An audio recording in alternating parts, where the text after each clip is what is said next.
বজ্রপাত হওয়ার সময় করণীয় কি? এ সময় করণীয় বিশেষ কোনো আমল আছে কি? বজ্রপাতে প্রায় সময় আমরা শুনতে পাই অনেক মানুষের প্রাণহানি ঘটে, অনেক বিপদের কথা আমরা শুনতে পাই, অনেক দুর্ঘটনার কথা আমরা শুনতে পাই।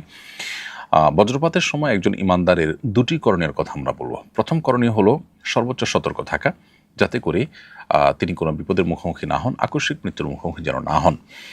সেজন্য এ বিষয়ে যারা এক্সপার্ট এবং অভিজ্ঞ আছেন, বিভিন্ন গবেষণার আলোকে যারা এ বিষয়ে যে সমস্ত নিরাপত্তা বিষয়ক পরামর্শ দিয়েছেন, টিপস দিয়েছেন, সেগুলোকে মেনে চলা একজন ইমানদারের কর্তব্য। কারণ আল্লাহ তাআলা বলেছেন, ওয়ালা তুলকু বিআইদিকুম ইলা তাহলুকা, তোমরা নিজেদেরকে ধ্বংসের দিকে ঠেলে দিও না। এজন্য আমাদেরকে আত্মরক্ষার জন্য চেষ্টা করতে হবে। বাসাবাড়িতে থাকলে আমরা যেন জানালা, দরজা ইত্যাদি ধরে না থাকি, বারান্দায় যেন না যাই, টেপে পানি দিয়ে আপনার থালা বাসন ধোয়া বা অন্য কোনো গৃহস্থলী কাজে যেন আমরা টেপে যেন আমরা না থাকি, অর্থাৎ ধাতব কোনো কিছুর স্পর্শে, পানির স্পর্শে যেন আমরা না থাকি, এবং মোবাইল ইত্যাদি চার্জরত অবস্থা যেন হাতে না থাকে। এই বিষয়গুলোতে তারা আমাদেরকে বিশেষভাবে সতর্ক করে থাকেন। এগুলো আমাদেরকে মেনে চলতে হবে। বাসা বাইরে থাকলে আমাদেরকে তারা পরামর্শ দিয়ে থাকেন, আমরা যেন বাসা বাইরে গেলে বাইরে থাকলে কোনো গাছের নিচে বা বিদ্যুতের খুঁটির নিচে যেন আমরা আশ্রয় না নিই, বরং আমরা যেন আপনার নদীতে থাকলে, পুকুরে থাকলে দ্রুততার সাথে যেন আমরা উঠে যাই, এবং ধাতব কোনো বস্তুর থেকে যেন আমরা দূরে থাকি।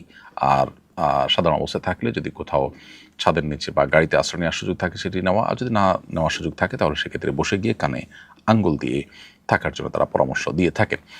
তো এই জাতীয় যে সমস্ত পরামর্শগুলো দিয়ে থাকেন সংশ্লিষ্ট বিষয় এক্সপার্টরা, সেগুলো মেনে চলতে হবে নিজেকে রক্ষা করবার প্রয়োজনে।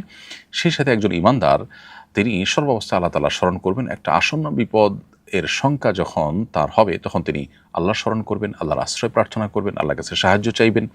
এবং যে কোনো মুহূর্তে ইমানদার তার মৃত্যু যেতে হতে পারে। অতএব আল্লাহর কাছে ইমানদার অবস্থায় মৃত্যুবরণ করার ব্যাপারে আমাদের সব সময় মানসিকভাবে প্রস্তুতি থাকবে, সেটা তো সাধারণ অবস্থার জন্যই প্রযোজ্য। অতএব এই অবস্থা বিশেষভাবে আল্লাহর কাছে আশ্রয় চাইতে হবে, আল্লাহ যেন রক্ষা করেন, কোনো বিপদ যেন না দেন, আল্লাহ যেন হেফাজত করেন। ইমানদার আল্লাহর কাছে দোয়া করলে, আল্লাহর প্রতি মনোনিবেশ করলে, একদিকে সেটি আল্লাহ তাআলা আর কাছ থেকে সাহায্য পাওয়ার জন্য বিশেষ কারণ হবে, দ্বিতীয়ত তার মনোবলকে আল্লাহ তাআলা বাড়িয়ে দিবেন এবং তার সাহস বাড়বে, আল্লাহ তাকে হেফাজত করবেন ইনশাআল্লাহ তাআলা।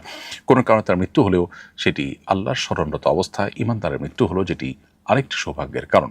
এছাড়াও মেঘের গর্জন যখন আমরা শুনতে পাবো, তখন একটি দোয়া পড়ার কথা সাহাবী আব্দুল্লাহ ইবনে জুবাইর রাদিয়াল্লাহু তাআলা থেকে বর্ণিত হয়েছে।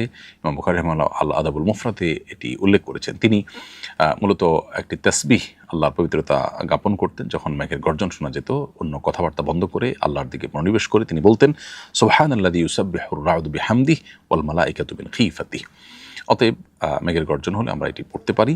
এর বাইরে আল্লাহ তাআলার কাছে সাধারণ অবস্থাতে যে কোনো আসন্ন বিপদ থেকে বাঁচার জন্য আমরা সর্বোচ্চ সচেষ্ট থাকব।